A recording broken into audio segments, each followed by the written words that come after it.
Hola, ¿qué tal? ¿Cómo les va? Les habla Armando Segundo Enrique Requena. Mi correo electrónico, siempre disponible para ustedes, es asenriquezr@gmail.com. Les comento que además dispongo de una cuenta en YouTube a la cual pueden acceder haciendo un clic en este nombre, cuya carátula es esta y bajo la cual están alojados más de 220 videos académicos, todos centrados en la temática de la gestión empresarial. En particular, en esta serie de videos, lo que vamos a abordar es la temática de la modelación y simulación financiera, apoyados fundamentalmente en los recursos que son la plataforma Excel 2010. Y en particular, en este video vamos a arrancar con la conceptualización y fases del proceso de modelación financiera. Vamos a poner ahora lo que es el índice general del curso. En primer lugar, su presentación. En segundo lugar, todo un planteamiento metodológico relacionado a cómo iniciar y concluir un proceso de formulación de un modelo que hemos titulado Conceptualización y fase del proceso de modelación financiera. A partir de este marco metodológico y conceptual, entramos a profundizar todo lo que son las herramientas de que disponemos para la modelación en el Excel versión 2010, sus complementos y todas aquellas aplicaciones que corren sobre esta plataforma. Partimos con el número 1, que es menú y enlaces, el número 2, que es formulario de captura, el número 3, que es validación de datos, el número 4, que es protección de celdas y hojas, el número 5, tablas y ventanas de enlace, el número 6, búsqueda vertical y horizontal de datos, parte 7, funciones lógicas, la parte 8, programación asistida, la parte 9, tablas dinámicas, la parte 10, investigación de operaciones y la parte 11, modelos estocásticos. En particular, este video se concentra en la conceptualización y fases del proceso de modelación financiera. Empecemos con la conceptualización de lo que es un modelo financiero. La primera pregunta natural es ¿qué es un modelo? Bueno, un modelo no es más que la representación física, matemática, visual, etcétera, etcétera, de una realidad con el fin, por una parte, de comprenderlo, segundo, evaluar sus comportamientos, sustentar decisiones relacionadas con aquella realidad que se está representando en el modelo. Muy bien, la segunda gran pregunta es ¿cuál es la finalidad de un modelo financiero? Podríamos decir que básicamente es determinar en forma anticipada, pero en el marco de la eficiencia, el posible futuro comportamiento de las variables dependientes y los indicadores que nos permitirán evaluar si hacemos o no hacemos, ejecutamos o no ejecutamos la decisión que estamos evaluando. Acá tenemos lo que son las imágenes relativas a lo que es el comportamiento climático, y la idea es que estos modelos, que son de tipo matemáticos, sean capaces de, a partir de las manifestaciones naturales, establecer en qué momento determinado fenómeno climático no deseado se, amenaza a una cierta región o país o continente. Bueno, acá se trata de lo mismo. La modelación financiera tiene que incorporar estos riesgos de comportamiento del entorno a efectos de poder tomar una decisión lo más informada posible. Un elemento central consiste en fijarle, por supuesto, el objetivo a esta modelación y simulación financiera. El por qué. Bueno, lo fundamental es acotar la inversión, de modo tal que ésta sea justo y la necesaria para viabilizar el proyecto y hacerlo conveniente. También aquí entran las fuentes de financiamiento, quienes participan de esta inversión. Los acreedores, los accionistas, los donantes, el Estado Nacional, etcétera, etcétera. Pero además de la inversión, lo que hay que procurar es de que el riesgo asociado al proyecto alcance un valor aceptable por quienes van a invertir recursos en él. Muy bien, en este ámbito es que me tocó hacer una modelación financiera para un proyecto importante en el norte de Chile, que era un proyecto acuícola centrado en la cría de un camarón. Bueno, la construcción del modelo se tradujo en crear una página, una sola página, en realidad alimentada por 100 páginas, en la cual en la parte superior del modelo están graficado la relación que existe entre las variables que van a ser utilizadas para la toma de decisiones y las variables de referencia, y en esta parte está el soporte numérico de estas gráficas que están acá arriba. Bueno, aquí hay una línea en la cual inmoviliza la planilla, y esta parte inferior, que son los parámetros, van corriendo hacia arriba, permitiendo por lo tanto a quienes están, digamos, tomando decisiones, cambiar el valor de las variables involucradas, y automáticamente e inmediatamente, salvo en algunos casos en que hay que correr una macro para efectos de reprocesar datos, le vaya dando las repercusiones que tiene estos valores sobre los elementos que fijan la viabilidad y conveniencia del proyecto. Ahora lo que hemos hecho es corrernos hacia abajo y despejar o mostrar nuevas variables, y ahora seguimos bajando y podemos bajar hasta llegar a explorar y modificar y ajustar todas las variables independientes que tienen que ver con este proyecto. La idea es que ustedes, a partir de este curso, sean capaces de estructurar modelos financieros para abordar la evaluación de la razonabilidad y conveniencia de decisiones de inversión y o de reprogramación de deuda y o relocalización del proyecto y o abordaje de un mercado nuevo, etcétera, etcétera, etcétera. Muy bien. La gran pregunta es, ¿tipos de modelos? Bueno, hay modelos físicos, como por ejemplo este prototipo de automóvil, que servirá para someterlo a las pruebas del túnel de viento para ver cuán aerodinámica es la carrocería y las repercusiones de la misma sobre la velocidad del vehículo y el consumo de combustible. Entre los modelos tenemos los modelos matemáticos, que permiten evitar inclusive la construcción de estas maquetas para determinar el mejor diseño de las toberas y bocas de salida del agua de una represa, por ejemplo, para efecto de minimizar las turbulencias y por ende el desgaste de estas toberas. ¿Okay? Tenemos también modelos financieros basados en el uso de instrumental matemático, estadístico, econométrico y el apoyo del ordenador para anticipar el probable comportamiento de las variables que condicionan la elegibilidad de una acción de negocio o curso de acción determinada rentabilidad, sostenibilidad y riesgo. En particular, en este instante, estoy trabajando en un modelo presupuestario para establecer, digamos, la viabilidad, razonabilidad y eficiencia de todo un proyecto educacional privado, y en particular lo que tiene en pantalla es una componente de ese modelo que permite evaluar ciertos programas en particular, en este caso maestría en Derecho Procesal Penal, en términos de lo que implica la economía del programa, la inversión que el programa demanda, los ingresos que genera, los gastos que el programa implica, los gastos por módulo y el margen de construcción del módulo, estado de resultado, el flujo de caja. Y esto adecuadamente sensibilizado tal y como se ve acá, ¿verdad? Muy bien. Vamos ahora o ingresemos al proceso de la modelación. El primer paso es identificar la decisión a evaluar. Esto consiste básicamente en determinar la decisión que se va a tomar en el marco de la racionalidad. Ejemplo, invertir o no en determinado negocio, adquirir o no un determinado título de valor, organizar o no un determinado fondo o sistema de pensiones, aceptar o no una determinada propuesta de reestructuración de pasivos, etcétera, etcétera, etcétera. Visión del proceso.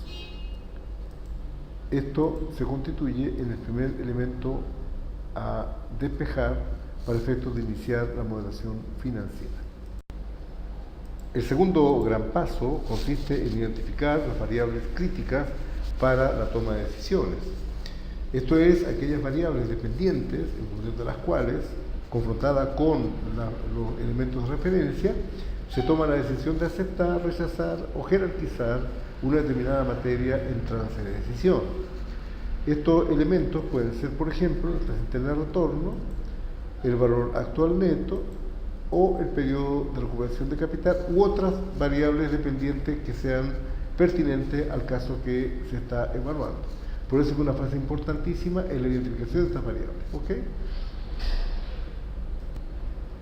Acá tenemos ahora ya representada en este flujograma lo que es la fase que acabamos de describir, ¿ok? La fase 2. Un tercer paso es la identificación de las variables de referencia. ¿Qué son las variables de referencia? Son aquellas variables o parámetros que se utilizarán para confrontar lo que eran las variables dependientes que utilizaríamos para tomar decisiones a efecto de establecer si la misma supera, cumple o no cumple con la variable de referencia. Digamos, por ejemplo, que la misma sea lo que se llama el WACC, que es el costo medio ponderado de los capitales involucrados en una iniciativa de inversión. Ahora la agregamos a nuestro flujograma y la tenemos como el tercer elemento secuencialmente importante, y en este orden hay que seguir el proceso que va a participar en la construcción de nuestro modelo para la toma de decisiones financieras. Un cuarto paso fundamental es la definición del criterio decisional. O sea, ya tenemos la variable dependiente, que es la que utilizaremos para la toma de decisiones, ya tenemos la variable de referencia y ahora lo que toca es confrontarla. Por eso aquí lo importante es confrontarla, pero tener claro cuál es el criterio decisional. Esto es básicamente definir en forma explícita y anticipada la relación que deba guardar el valor que asume la variable dependiente que nos va a servir como elemento para tomar decisiones en relación con el valor que tiene la variable de referencia. Esto hay que hacerlo en forma anticipada, hay que declararlo antes de entrar a esta fase, ¿ok? Por ejemplo, que la TIR sea mayor o igual a lo que es el costo de capital. Puede ser un ejemplo. El costo de capital es un elemento ex ante del proyecto y la TIR es la que cuantifica como tasa interna de retorno el proyecto. Aquí el concepto fundamental es que la decisión tiene ya visos de ser positiva cuando la tasa interna de retorno asociada al proyecto supera en su magnitud o igual al menos al costo de capital. ¿Ok? Eso también lo representamos ahora en nuestro flujograma y lo tenemos de esta manera. Va a decir, una vez que tenemos la variable crítica o para tomar decisión, la variable de referencia, lo importante es identificar el criterio decisional que vamos a aplicar al confrontar estas dos variables. ¿Okay? Muy bien, ahora nos corresponde encarar el paso 5, que es la definición del carácter del criterio decisional. Por ejemplo, podemos ex ante y no durante ni después definir que la relación entre TIR y costo capital, siendo TIR mayor que costo capital, es una condición imprescindible. ¿Vale? Si no se cumple, simplemente el proyecto se desecha. La segunda es que el valor actual neto calculado a costo capital sea mayor que cero. A esta se le da un carácter también imprescindible. ¿Okay? El periodo de recuperación de capital inferior a un cierto periodo n deseable. Va a decir, si esta condición no se cumple, pero se cumplen estas dos condiciones, el proyecto se ejecuta. Esto es importante que esté definido ex ante, no durante ni después. ¿Ok?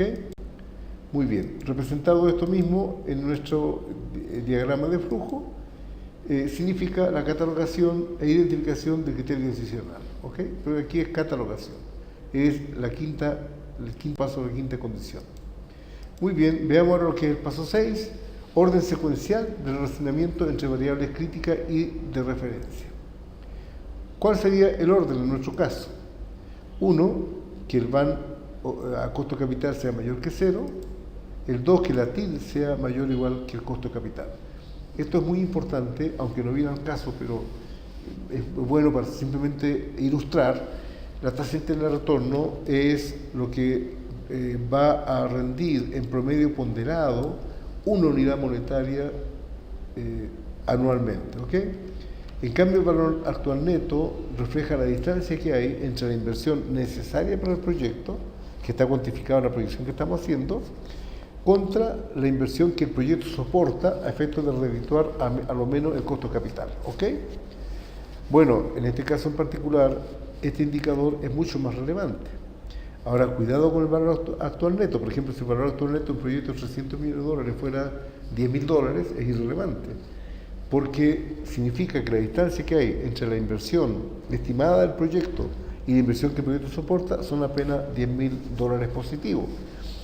$10.000 positivos partido por 300 millones es el 0.0001. Vale decir, un error de estimación superior al 0.001 de lo que era la inversión implicará de que el valor actual neto, que hasta ahora es positivo en $10.000, puede pasar a ser negativo. ¿Ok? Y el tercero, el periodo de recuperación del capital. O sea, el orden de prelación es este. Primero el BAN. Cumplido el BAN, la TIR. Y cumplida la TIR, el periodo de recuperación del capital. Pero como hemos dicho antes, si el periodo de recuperación del capital es mayor a N, como es deseable pero no imprescindible, simplemente el proyecto sigue adelante en la medida en que el BAN y la TIR sean satisfactoriamente, digamos, mayores o iguales que los valores que tenemos acá. ¿Ok? Bueno, esto en nuestra gráfica, diagrama de flujo, sería el sexto paso o sexta etapa del proceso de modelación. Ahora veámoslo gráficamente. Asumamos un proyecto J y acá tenemos como primer elemento, ¿se acuerdan del orden de prelación? El BAN. ¿Cuál es el criterio decisional? Que el BAN sea un valor positivo. Si resulta que no lo es, o sea, la respuesta es no, el proyecto J simplemente se descarta, porque el orden de prelación coloca al BAN en primer lugar. Entonces, si el BAN fuera así, la segunda variable que sirve para la toma de decisiones a cuantificar es la TIR. Y acá tenemos como variable de control el costo capital. La condición es que, si es que el BAN resulta positivo, la gran pregunta es si la TIR resulta mayor o igual al menos al costo capital. TIR mayor o igual al costo capital. Si la respuesta es no, en este caso el proyecto se descarta. Pero, y eso da origen al punto B, si fuera mayor que el costo capital, la conexión A entra a tallar lo que es el periodo de recuperación del capital y la variable temporal. La gran pregunta es si el periodo de recuperación del capital es menor o a lo sumo igual a N, ¿cierto? Ese es el gran criterio decisional. Si fuera no, significaría de que el proyecto tiene menor prioridad. No implica que haya perdido la prioridad, sino que ha disminuido su prioridad. Si es sí, el proyecto asume mayor prioridad. Proyecto J preseleccionado. ¿Ok? Vamos al punto B. Ejemplo, si el exceso es PJ más 1, si es no, el proceso de priorización, pero si es sí, el proyecto se hace. Ok, vamos ahorita al paso 7, identificación de la información pertinente. Consiste en determinar qué información debe ser generada a objeto de aplicar el criterio decisional.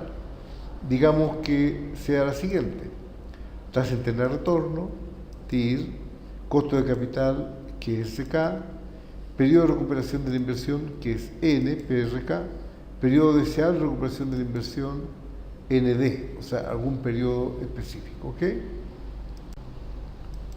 Y esto pasa a ser, en nuestro flujograma, la séptima condición o paso a superar en la construcción del modelo. Paso 8, determinación de los datos necesarios o pertinentes.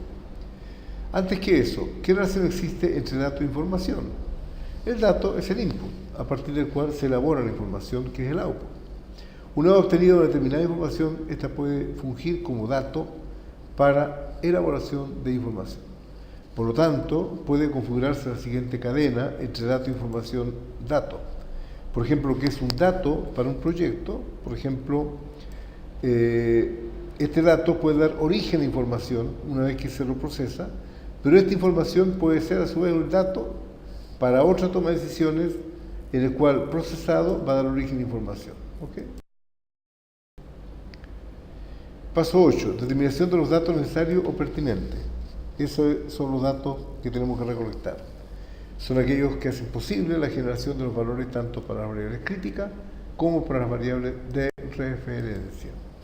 Ejemplo, tasa interna de retorno. ¿Qué información requiere?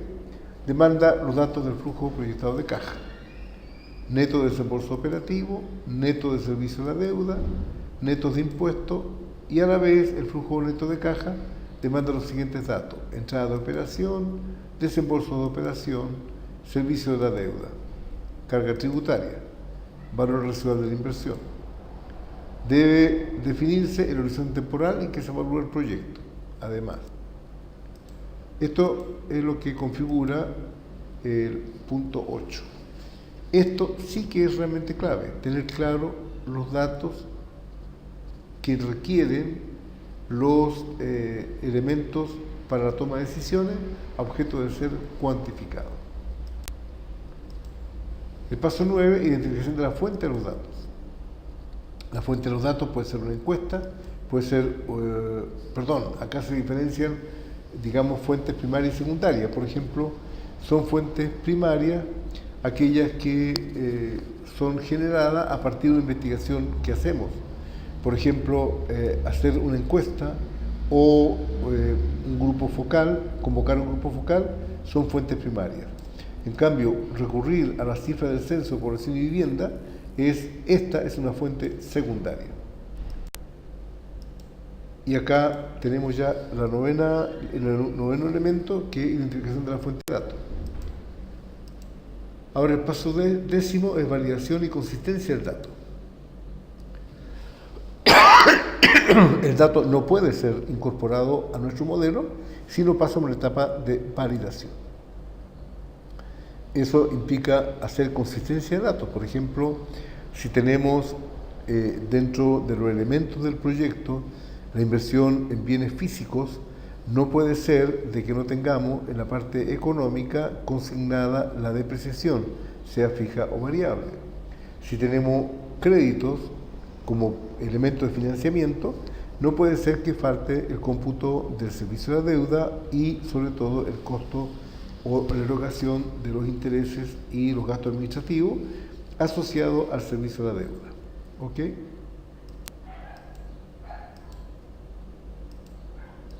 Esta fase, la evaluación de datos, se aborda con recursos propios del Excel. El tema ha sido tratado en el capítulo titulado Captura de datos. ¿Okay? El archivo se llama capturadedatos.ppt. Y eso es nuestra décima. Ahora ingresamos al paso 11, que consiste en la captura y validación y almacenamiento de los datos. Para esto, sobre todo para la validación, podemos usar fuentes secundarias, como por ejemplo todo lo que es Internet y la posibilidad de explorar información pertinente a nuestro proyecto. También podemos recurrir a fuentes primarias, como son los grupos vocales. ¿Okay? En particular, en esta captura y validación de datos, es un tema que tratamos en la parte 2 de este curso, formulario de captura. ¿Okay? Ahí presentamos formulario de captura y todo lo que es validación y consistencia de datos. Actualizando nuestro diagrama de procesos, agregamos lo que es este paso que hemos dado recién, que es el paso número 11, captura de datos. ¿Ok? Muy bien, ahora nos corresponde pasar al paso 12, que es procesamiento y generación de información. Este paso nos va a llevar a la necesidad de desarrollar algoritmos.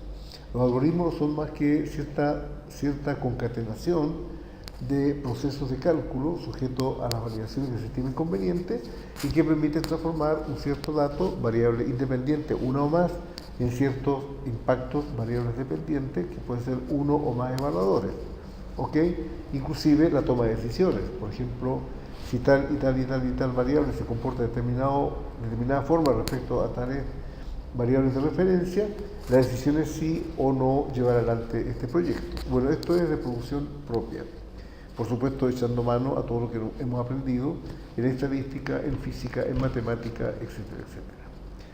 Adicionalmente, podemos echar mano también al uso de elementos estructurados, como por ejemplo Solver, que es un programa de investigación de operaciones que en este caso en particular está permitiéndonos alcanzar un cierto objetivo en términos de maximizar, minimizar o igualar a cierto valor el valor de esta variable, modificando los valores de las variables independientes que van a tener una respuesta contenida en esta fila, ¿no es cierto? Pero sujeta a todas estas restricciones propias de la situación. ¿Okay?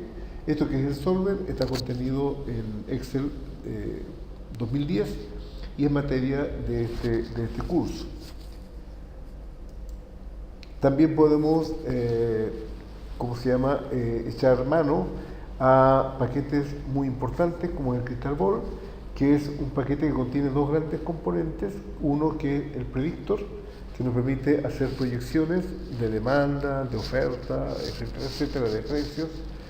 Y otro que tiene que ver con el paso de modelos determinísticos a modelos estocásticos. Es decir, modelos en que las variable independiente adquiere un solo valor, a modelos en los cuales las variables independientes, críticas sobre todo, se diferencian entre variables de riesgo o no, y las de riesgo se las caracteriza en términos de valores mínimos máximos centrales y distribución de los valores en función de la probabilidad de ocurrencia de cada uno de ellos entre el mínimo, el medio y el máximo.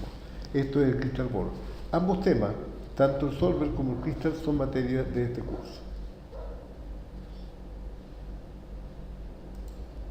Actualicemos nuestro diagrama de flujo.